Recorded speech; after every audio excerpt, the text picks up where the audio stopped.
Hello, कैसे हैं आप लोग? मैं फिर आ गया हूँ आपके बीच टॉपिक को डिस्कशन करने के लिए। मैंने कहा ना इस समय जो आपको टॉपिक मिल रहे हैं, वो बहुत ही ज़्यादा इम्पोर्टेंट आपको मिल रहे हैं। तो उसी क्रम में एक और इम्पोर्टेंट आपके सामने आ रहा है टॉपिक, उसका नाम है छोटा-सा लेकिन है इम्पोर्टेंट। उसका नाम क्या भैया? उसका नाम है मीटर ब्रिज। मीटर ब्रिज, ठीक है? ये है क्या? ये भैया व्हीटस्टोन ब्रिज का एक एप्लीकेशन है। ये एक व्हीटस्टोन ब्रिज का एप्लीकेशन है, ठीक है? जब व्हीटस्टोन ब्रिज नाम आ ही गया है तो एक बहुत बढ़िया चीज इसमें बता दे रहे हैं, जो क्वेश्चन भी आता है ज्यादातर।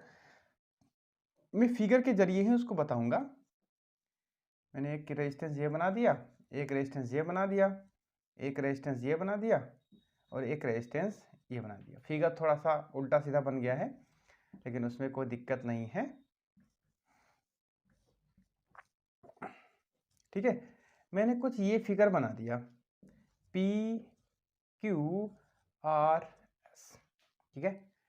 अब मान लेते ये एक रेजिस्टेंस R1 लगा हुआ है। अब ध्यान से देखिएगा भैया, जो मैं सेंटेंस बोलने जा रहा हूं, balancing of null point. Balancing of null point या condition of null point, galvanometer cell या बैटरी को और इस रेजिस्टेंस की पोजीशन पर डिपेंड नहीं करता है। जो आपकी नल डिफ्लेक्शन है, जो बैलेंसिंग पॉइंट है, वो भैया गैल्वेनोमीटर सेल या बैटरी और ये रेजिस्टेंस, इनकी पोजीशन में अगर हम इंटरचेंज कर दें तो बैलेंसिंग पॉइंट पे कोई फर्क नहीं पड़ता। मतलब अगर सेल इन दोनों एंड पे लगी है और गैल्वेनोमीटर इन दोनों एंड पे है, अगर इनकी पोजीशन इंटरचेंज कर दिया जाए तो बैलेंसिंग लेंथ पे कोई फर्क नहीं पड़ेगा, ठीक है? ये क्वेश्चन एक बार आ गया था, ठीक है? चलो भाई आगे बढ़ते हैं। अब जैसा कि ये मीटर ब्रिज का जो व्हीटस्टोन ब्रिज का एक एप्लीकेशन है, तो इसका दूसरा नाम भी है भैया, इसको हम लोग एक दूसरे नाम से भी जानते हैं, slide wire bridge. Slide wire bridge के नाम से भी इसको हम लोग जानते हैं, ठीक है? अब सबसे पहले कि मीटर ब्रिज होता क्या है, तो भैया मीटर ब्रिज होता है to find unknown resistance. Unknown resistance को फाइंड करने के लिए हम मीटर ब्रिज का यूज करते हैं, ठीक है? क्लियर? मीटर ब्रिज की लिमिटेशन भी है भैया। जो मीटर ब्रिज से हम रेजिस्टेंस फाइंड करते हैं वो ना तो बहुत हाई होना चाहिए ना तो बहुत कम होना चाहिए, मतलब मीडियम में होना चाहिए। यही कि इसकी लिमिटेशन भी हो जाती है कि मीटर ब्रिज न तो बहुत ज़्यादा हैवी रेजिस्टेंस को मेजर कर सकता है, ना तो बहुत कम रेजिस्टेंस को मेजर कर सकता है, ये मॉडरेट रेजिस्टेंस को मेजर करता है, ठीक है? ये किस प्रिंसिपल पे बेस होता है? ये तो व्हीटस्टोन ब्रिज के प्रिंसिपल बेस होता है, ये तो आपको पता ही है, क्योंकि उसी का एप्लीकेशन है तो भाई उसी प्रिंसिपल पे बेस होगा। अब आते हैं सीधे इसके फिगर पर। अब हम इसके फिगर को बना लेते हैं भैया, ठीक है? तो वहां से आपको ये भी पता लगेगा कि आखिर इसको हम लोग मीटर क्यों नाम दिए हैं। वहां पे हम मीटर इसको क्यों नाम दिए हैं, देखो जरा। इसका कुछ फिगर इस तरीके से बनता है भैया। ये जो इंस्ट्रूमेंट है ये एक लकड़ी के गुटके के ऊपर बना होता है और बीच बीच में कॉपर के कनेक्शन बने होते हैं, ठीक है? देखो यहां पर ये सब कनेक्शन दिए हुए हैं, ठीक है? यहां पर एक वायर लगा होता है, ठीक है? और ये जो मैंने ये देखिए, एक ये कॉपर का बना होता है, ये कॉपर का है, ये कॉपर के होते हैं। कॉपर की मोटी स्ट्रिप होती है जिसका जो रेजिस्टेंस है वो निग्लेक्ट करने योग्य होता है, ठीक है? कॉपर के होते हैं ये लोग ये कॉपर की हमारी स्ट्रिप बनी होती हैं, थिक कॉपर होता है जिसका रेजिस्टेंस निग्लिजिबल होता है। ये जो वायर आप देख रहे हो ना, ये जो वायर होता है इसकी लेंथ होती है 1 मीटर की, इसीलिए इसको बोलते हैं मीटर ब्रिज। ठीक है, और ये जो वायर होता है भैया वो आपका मैग्नीन का होता है, मैंगनीन का होता है या आपका कॉन्स्टेंट का होता है। ठीक है, ये दो मटेरियल का वायर हमारे यहां पर बना होता है। और ये जो वायर होता है, ये वायर होता है भैया uniform area of cross section. ठीक है, मतलब इस वायर का जो एरिया है पूरे वायर का, कहीं पर भी नाप करेंगे तो एक जैसा होता है। ठीक है, इसलिए जब आप लोग लैब में प्रैक्टिकल करते हो तो आपके सर बोलते होंगे कि वहां पे जॉकी आपको मिलते भी इसमें बनाएंगे जॉकी, इस वायर पे घिसना नहीं चाहिए, उसको हम लोग ऐसे उठा उठा के टच कराते हैं, ये बोलते हैं। क्यों? क्योंकि उसको अगर घिस दोगे तो भैया एरिया यूनिफॉर्म नहीं रहेगा, ये गड़बड़ हो जाएगा। जैसे एरिया गड़बड़ होगा रेजिस्टेंस गड़बड़ हो जाएगा, क्योंकि वो इनवर्सली प्रोपोर्शनल होता है। ठीक है, उसके बाद यहां से हम लोग इसको एक सेल से या बैटरी से कनेक्ट कर देते हैं, उसका पॉजिटिव इधर से, नेगेटिव यहां से जोड़ देते हैं। पहले वाले गैप में रेजिस्टेंस बॉक्स जोड़ देते हैं, दूसरे वाले गैप में एक अननोन वायर जोड़ देते हैं जिसका हमको रेजिस्टेंस निकालना होता है। ठीक है, इसका हमको रेजिस्टेंस निकालना है तो इसको हम इसको हम आर डाल देते हैं, ये हो गया एस। बीच वाले एंड से हम लोग गैल्वेनोमीटर को जोड़ देते हैं और ये हमारी हो गई जॉकी। ठीक है, बस ऐसे सर्किट बन जाता है। क्लियर? अब हम करते क्या है, इस पे ध्यान देने वाली बात यह है कि जब पूरा ऑपरेटर सेट हो जाता है, इस तरीके से कनेक्शन जोड़ दिया, आपको कनेक्शन चेक करना है सही है या गलत है। तो एक बार जॉकी को यहाँ पे टच कराइए, डिफ्लेक्शन गैल्वेनोमीटर में एक साइड में जाएगा, यहाँ पे लगाएंगे तो डिफ्लेक्शन एक दूसरी साइड में जाएगा। अगर दोनों एंड पे अगर टच कराते हैं जॉकी को, डिफ्लेक्शन अपोजिट, दोनों साइड अपोजिट जाता है, एक साइड इधर एक साइड इधर, तो कह देंगे मेरा सर्किट सही है। ठीक है, अब देखो जब मान ली सर्किट सही हो गया, मैंने इसको टच कराया, देखा कि बैलेंसिंग पॉइंट हमको यहां पे मिल गई, यहां पर मतलब जीरो डिफ्लेक्शन हमको मिल गया। अब दिक्कत आती है कि लेंथ हम किधर से मेजर करेंगे, इधर से या इधर से। तो ध्यान रखेंगे जिधर से बैटरी का पॉजिटिव टर्मिनल जुड़ा होता है उधर से हम लोग रीडिंग लेना स्टार्ट करते हैं। ये बैटरी का पॉजिटिव टर्मिनल यहां से, तो इसको हम मान देते हैं यहां से ये एल हो गया और ये 100 सेंटीमीटर या 1 मीटर का होता है, तो इधर कितना बचा 100 माइनस।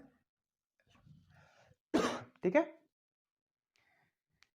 अब देखो जरा, हमको यहां पर व्हीटस्टोन ब्रिज का प्रिंसिपल यूज करना है, तो यहां पर हम लिख देंगे बैलेंसिंग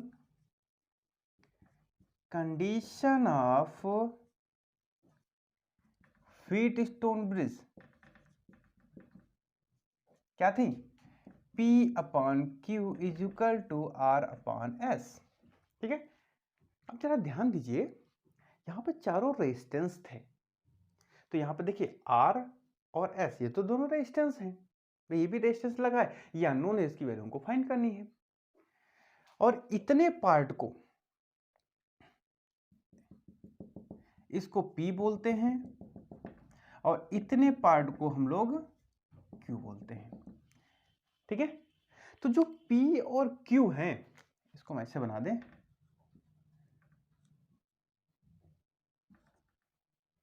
ठीक, तो P और Q तो लेंथ है भैया, रेजिस्टेंस नहीं है, तो यहां पर हम P और Q को ऐसे नहीं रख सकते क्योंकि ये रेजिस्टेंस है और ये लेंथ है। तो एक चीज यहां पे माननी पड़ेगी, let small r be the resistance per unit length, per unit length of wire, बस। ठीक है, तो भैया अगर हम इसका नाम दे देते हैं ए बी सी, तो आर्म, तो यहां लिख देंगे resistance of arm A B, जिसको हम लोगों ने क्या कहा है, P कहा है, और ये कितना हो जाएगा L इंटू आर, क्योंकि एक यूनिट में कितना रेजिस्टेंस है स्मॉल आर, तो L लेंथ में कितना हो जाएगा एल आर। अब रेजिस्टेंस ऑफ आर्म BC, जिसको हम लोगों ने क्या कहा है, Q कहा है, ये कितना हो जाएगा 100 माइनस L इंटू आर। ठीक है, अब ये जो वैल्यू आई है भाई, ये रेजिस्टेंस है, अब इसमें हम पुट कर सकते हैं। देखो जब वैल्यू पुट कर दोगे, hence P upon Q L into R upon 100 minus L into R is equal to R upon S. R से आर कैंसिल आउट, तो एस इज इक्वल टू कितना आ गया 100 minus L upon L into R. ठीक है, तो भैया हम लोग इस फॉर्मूले से अननोन वायर का रेजिस्टेंस निकाल लेते हैं। ठीक है, कोई ज़्यादा कठिन नहीं है भैया, बहुत आसान है। तो ये हो गया हमारा कि मीटर ब्रिज या स्लाइड वायर ब्रिज, जिसको हम लोग अननोन वायर का रेजिस्टेंस निकालने के लिए यूज करते हैं। ठीक है, कभी कभी एक और क्वेश्चन आ जाता है, मीटर ब्रिज को अगर हम मॉडिफाई कर दें तो उस मॉडिफाइड मीटर ब्रिज का नाम क्या होता है। तो भैया बस अभी यहां तक इतने समझिए कि जो मॉडिफाइड मीटर ब्रिज होता है उसको कैरी फास्टर ब्रिज बोलते हैं। ठीक है, उस पर भी आपको डिटेल में वीडियो बना के देंगे। जो कैरी फास्टर ब्रिज है उसको भैया हम लोग मॉडिफाइड मीटर ब्रिज भी बोलते हैं। क्यों, क्योंकि अभी मैंने बताया ना, ये जो मीटर ब्रिज है ये ज्यादा ना तो हैवी रेजिस्टेंस को मेजर कर सकता है, ना तो वेरी लो रेजिस्टेंस को मेजर कर सकता है। ठीक है, तो ये आपका हो गया मीटर ब्रिज। इस पे एक हम न्यूमेरिकल देख लेते हैं। न्यूमेरिकल बहुत आसान आता है, न्यूमेरिकल बहुत आसान आता है। कहेगा कि ये पूरा सर्किट बिल्कुल एज इट इज है, बता देगा कि हाँ ऐसा होता है। कहेगा कि इसके पैरेलल में एक मैंने रेजिस्टेंस लगा दिया, पता नहीं कितने का लगाया। अब उस जो मैंने इसके पैरेलल में या सीरीज में जो भी रेजिस्टेंस लगा दिया है, कितना रेजिस्टेंस लगाया, ऐसा क्वेश्चन पूछ लेता है। तो लगे हाथ एक क्वेश्चन भी सॉल्व कर लेते हैं, आपकी लगे हाथ प्रैक्टिस भी हो जाएगी। ठीक है, तो चलते हैं हम लोग नेक्स्ट क्वेश्चन पर। जो अगला क्वेश्चन मेरा होगा इसी पे बेस, देखते हैं कि वो कैसा होता है। ठीक है, चलो चलते हैं नेक्स्ट क्वेश्चन पर। तो देखिए ये क्वेश्चन आपके सामने है। क्वेश्चन देखने में बहुत हैवी लगेगा, लेकिन हमको क्या करना है, एक बार मैंने कहा था ना, क्वेश्चन को कूल माइंड होकर के पढ़े तो लीजिए।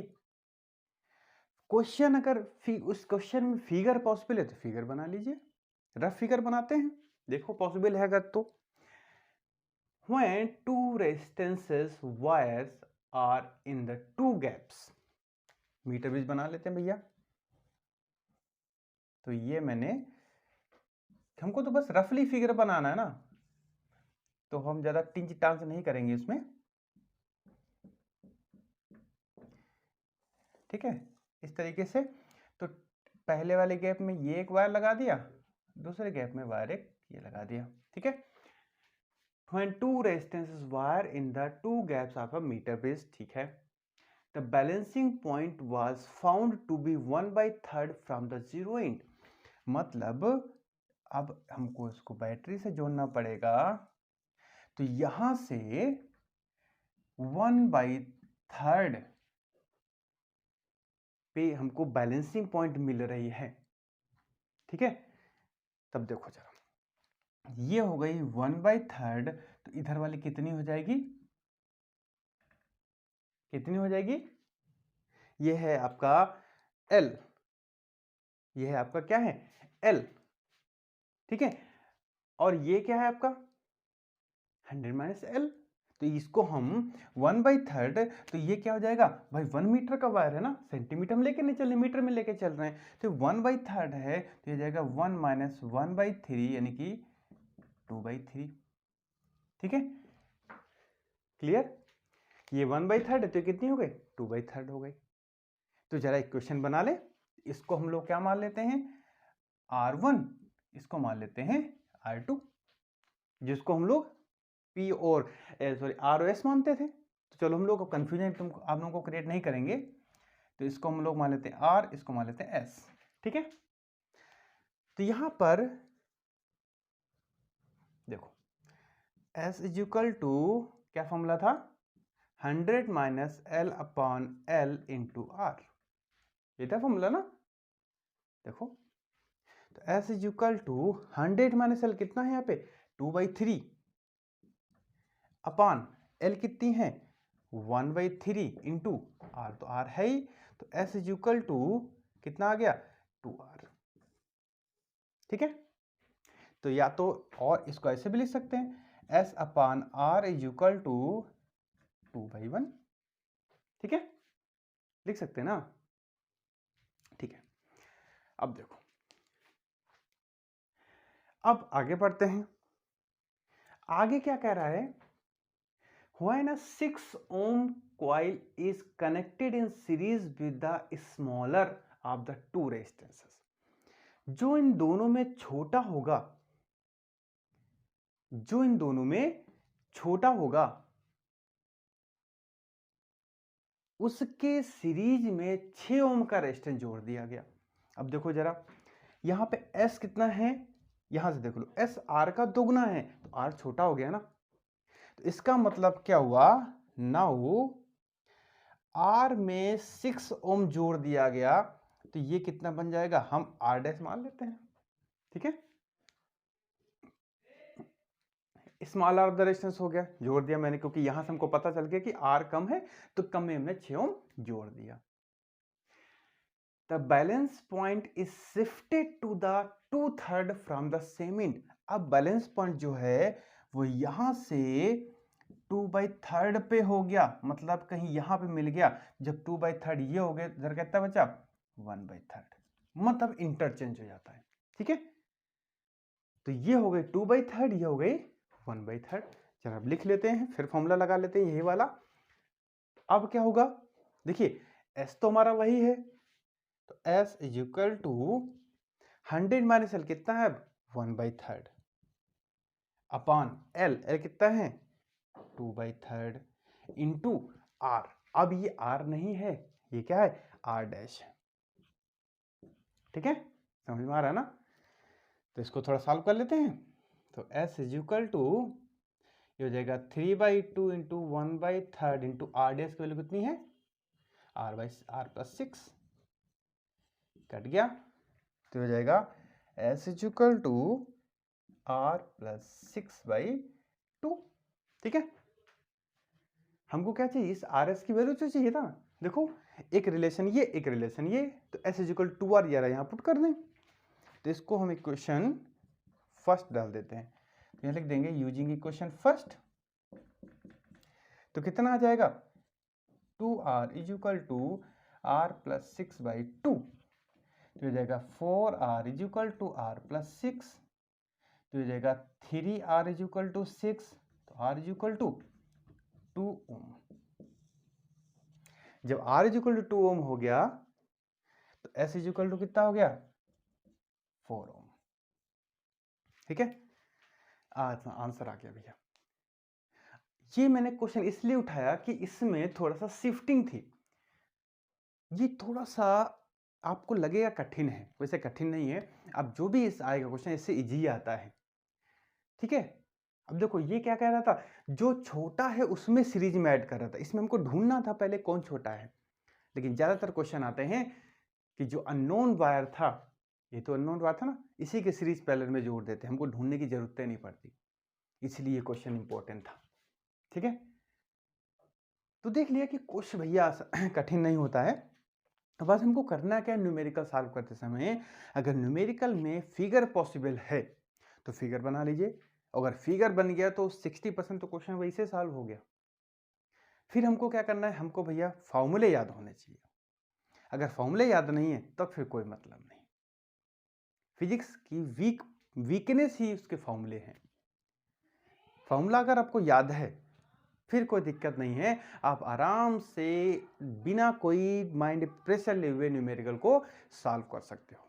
ठीक है, और फॉर्मूले एक दिन में याद नहीं होते हैं, फॉर्मूले चाहिए प्रैक्टिस। फॉर्मूले की प्रैक्टिस ला दीजिए, आप देखोगे फिजिक्स आपके फिंगर टिप्स पे ऐसे नाचेगी, ये मेरी गारंटी है। ठीक है, तो भैया आज के इस वीडियो को हम यहीं पे रखते हैं। नेक्स्ट वीडियो में हम लोग पोटेंशियोमीटर डिस्कस करेंगे, गजब तरीके से आपके माइंड में घुसा देंगे। बस आप लोग चैनल को सपोर्ट करते रहिए। जो लोग नए इस चैनल को देख रहे हैं वो चैनल को सब्सक्राइब कर दीजिए, लाइक शेयर भी कर दीजिए। तो फिर भैया इसी साथ ही फिर मिलेंगे नेक्स्ट टॉपिक के साथ। अब तब तक आप लोग अपना रिवीजन अच्छे से चालू रखिए, अपना अच्छे से कॉन्सेप्ट को क्लियर करते रहिए। मिलेंगे नेक्स्ट वीडियो में, तब तक के लिए take care and bye bye.